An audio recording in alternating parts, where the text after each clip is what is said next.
So, some news that is pretty intriguing, and I think there's a lot to unpack here. Saudi Arabia's sovereign wealth fund considered an attempt, we hear, to add Formula One motor racing to its growing portfolio of sports. Not really surprising because Saudi Arabia has been investing heavily in sports for a while now. We all know that, it's in the Prem, bought Newcastle United FC. It's hosted major events in boxing, golf, and of course, F1. Laurence, what did you make of this news? Were you at all surprised to hear that this was a possibility? A little bit surprised, but like I said, it is in line with what Saudi Arabia has been doing in other sports. Perhaps the price tag was the most surprising bit, and also the bit that seems to be debated a little bit. 20 billion dollars was the number quoted, including debts. That's significant. Liberty Media, who currently own Formula One, bought it for 4.4 billion, about 8 billion, including debts, in 2017. So obviously the price of Formula One in that period seems to be escalating rapidly. And there's big questions about whether it's being overvalued, what that would mean for the sport if somebody did come in and try and buy it at 20 million and then try and make that investment work for them, and what it would mean for existing contracts, how much they'd have to go up. Races on the calendar. I mean, the amount of times we've talked on this podcast about races we don't want to lose from Formula One, but they're being priced out of the market for races. That would be significant as well. So it's a big deal. And you look at where F1 is now, and I think it really does indicate just the success that Liberty's had with it, the amount of value they've been able to add to it. And there was a lot of low-hanging fruit. We know under Bernie Ecclestone's rule, there was very little in the way of kind of social media usage, and there was no drive to survive. And we know how important those two things have been to growing the popularity of the sport in the United States, but all around the world, really. So it's no surprise, really, that companies, or in this case, countries, are looking at Formula One and thinking potentially there's an investment there that can work for it. But 20 billion is significant. I was looking up F1's annual revenues, and the most reliable recent figure is from 2021, and that was 2.1 billion. So, you're looking at kind of 10 times the annual revenue. Sure. And I'm not into investing, unfortunately. I don't trust myself putting any small amount of money into investments, let alone large amounts. But that seems like a lot, 10 times the annual revenue. And the profit from that year was 93 million, I think. So that's, there's a lot. They would have to make a lot of changes, you feel, to regain that over time. But we'll have to wait and see. I mean, Saudi Arabia clearly interested in investing in different sports, and whether they'll go to F1, who knows? But of course, F1 has to agree to it. And the report suggested that there was no interest from Formula One to sell. So this story we're finding out about it about 12 months afterwards. And in fact, it seems like it was never really a major story to start with, because F1 never entertained the idea in the first place. Yeah, it's wild, isn't it, that amount? But I'm not that surprised that so much money has been thrown out there. This seems to be, if you look at just generally in sports now, the way power has kind of shifted from, it used to be like, if we look in soccer, for example, it used to be Barcelona, Real Madrid, and a couple of Premier League clubs really had all the money. They were the teams that kind of dictated where the transfer market goes. That's now gone to kind of Qatar and now to Saudi. The deal for Cristiano Ronaldo just after the World Cup was insane. The money that he's being paid there, to drop down in terms of standard of league is basically the end of his kind of mainstream kind of career. So the power of that money is crazy. It's obviously completely changed the face of golf in the last year.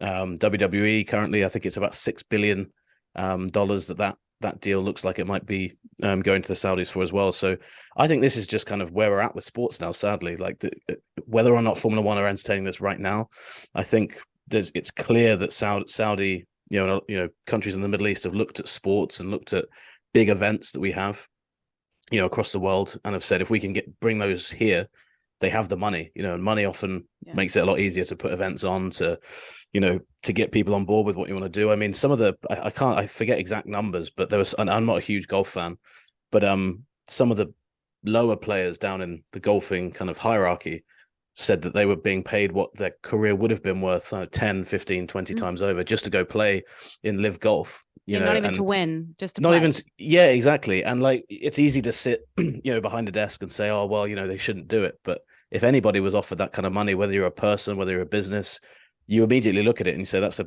it's a life changing, business changing, whatever, future changing amount of money. So I think that hopefully Formula One, was serious about, those reports said F1 didn't really entertain the offer, but it must have turned some heads. Anything that much money must turn some heads eventually. And like Laurence said, Liberty have added to the value of Formula One, and I think that they probably were at some points looking and thinking, well, we could probably sell this for quite a bit more than we bought it for.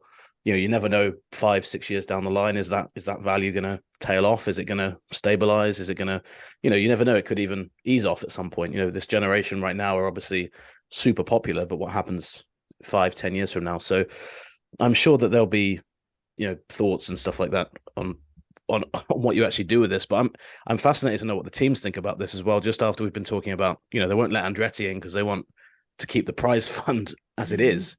You imagine this amount of money coming into the sport. The Andretti thing shows how important money is in terms of guiding key decisions. So yeah, it's definitely one we're gonna have to keep an eye on, because I think as well,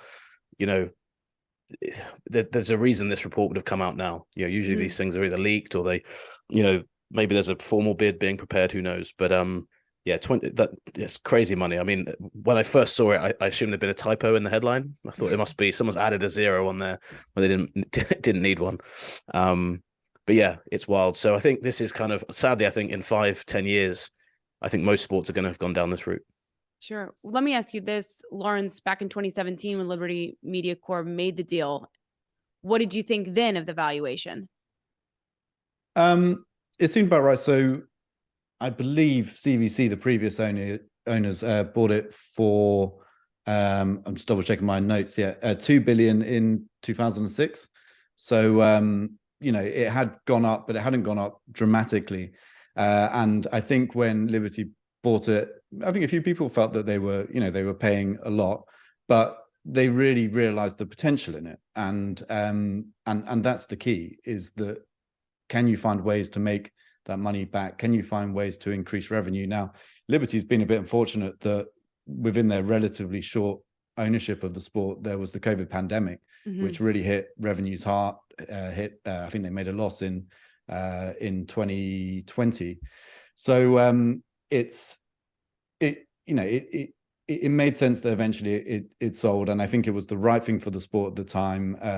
Bernie Ecclestone, who had really built the commercial side of the sport from next to nothing, kind of basically coming as one of the team owners into a position where he was negotiating with circuits and so on on the team's behalf, basically, and then eventually put himself into a position where he was able to get control of the commercial rights and on a lease and be able to exploit that financially. And so he built it to such a great level. But there were clear areas where Ecclestone hadn't really explored or just didn't feel there was value in. But Liberty saw the value in those. And of course, that's similar things to what I mentioned in the last answer, the social media elements and Drive to Survive and so on. So Liberty have, they made it work for themselves. So I think, the price at the time, whenever a company gets bought for billions, you're always wondering, well, is that the right thing to do? But I think Liberty have shown, with the way that they developed the sport and kind of managed to get return off it, in increasing revenues. I imagine this 2022's revenue is going to be even higher, and 2023 onwards. So, I feel like they paid a lot, but they're starting to get the money back. Now the question is whether somebody then goes above that, like Saudi Arabia, but clearly, Liberty believe there's still a huge amount of work they want to do with the sport, a huge amount of profit they want to take from the sport. Otherwise, they would have turned around and perhaps entertained, or at least got into negotiations with Saudi Arabia about selling F1. Thanks so much for watching ESPN on YouTube. And for more sports highlights and analysis, be sure to download the ESPN app. And for premium content and live streaming, subscribe to ESPN Plus.